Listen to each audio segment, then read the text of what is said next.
sins had been dealt with before now, it wouldn't have been like this. So also this protest group that you just mentioned is a proscribed group. So let's not. We know it is. Let's not even talk about it. Let's come to this EndSARS issue. No. Yes, this EndSARS. In what way do you think the best way you think the government could have handled this subsequently so that it will not degenerate to what we saw previously? Krumale. Yes.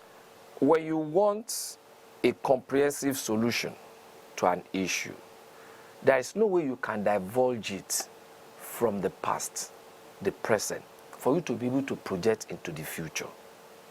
It's just like you now. If a doctor wants to treat you of an ailment, you will say you should go and bring your history, your medical history, okay?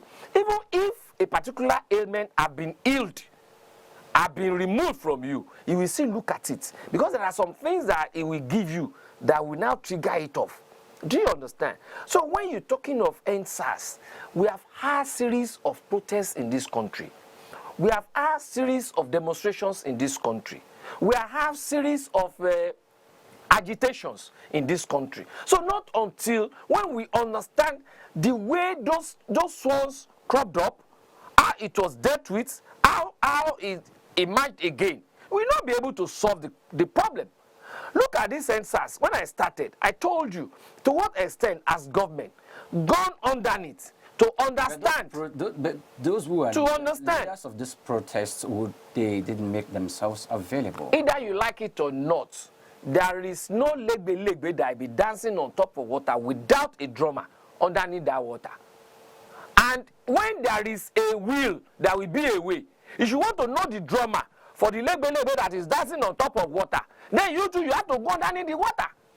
When you go underneath the water, then you know those that are drumming. You will now be able to understand the kind of drum they are using, how they are getting their tune. So if you don't want that one to dance again, then you have to go and collect that drum from them.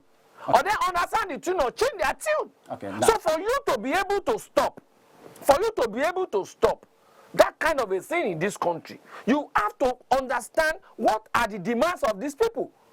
Why are they even demanding for this?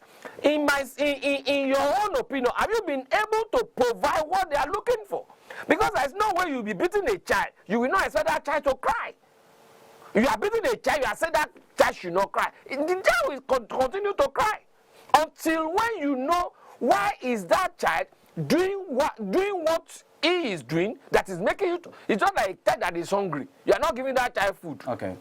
Now, if he's still now, and when he's stealing, you want to beat. Let's look at the. Take him away from stealing, so that I won't be able to beat him again. Some of the demands that were made by other people, they talked about banning of SARS, which the government did, and they talked about the reform of the police, which the government did as well. Now, how about good governance? How about good governance? Just a moment. Between then and now, how would you assess the reform of the police? Do you, in your own assessment, would you say that what happened in the protest and the new police force that emerged after the protest had rubbed off on the police? Well, for me, if it is police we are talking about, you don't want to talk about the other side. Yeah, let's talk about police. To a very large extent, I wouldn't say I'm still satisfied with the reform that have been carried out with the police. Number one, have you been training them? What kind of training are you giving to them? Number two, how about their remunerations? How about their remunerations? Go to their barracks and see the way those barracks are. What kind of a discipline are you instilling in them?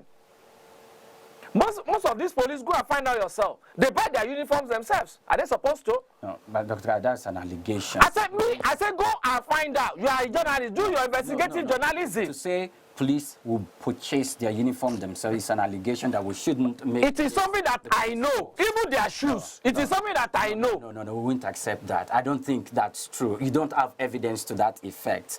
I say I know. No. You can go and conduct your own interview. You will find out. These are issues. These are issues that are not making those policemen. These are issues that are not making those policemen to do what they are supposed to do.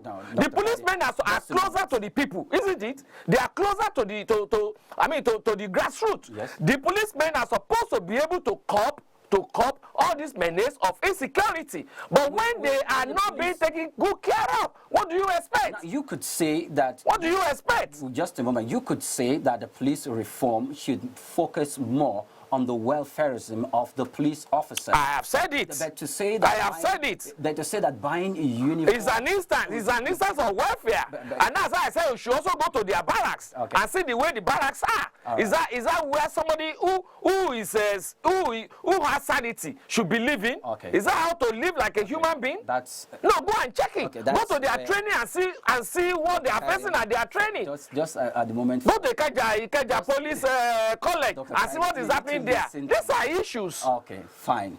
Now you could say there's need for more. These are issues. There's need for more reform to the police, and the government should pay more attention to the welfare of police officers. And with that, I just want. And when you are talking of welfare, you have to give instances because welfare is broad. Okay. So you have to talk specifically. Okay. And that's why I decided to, put it on points. Okay. Thank you very much, Dr. Kaide. Thank you too for having me this morning.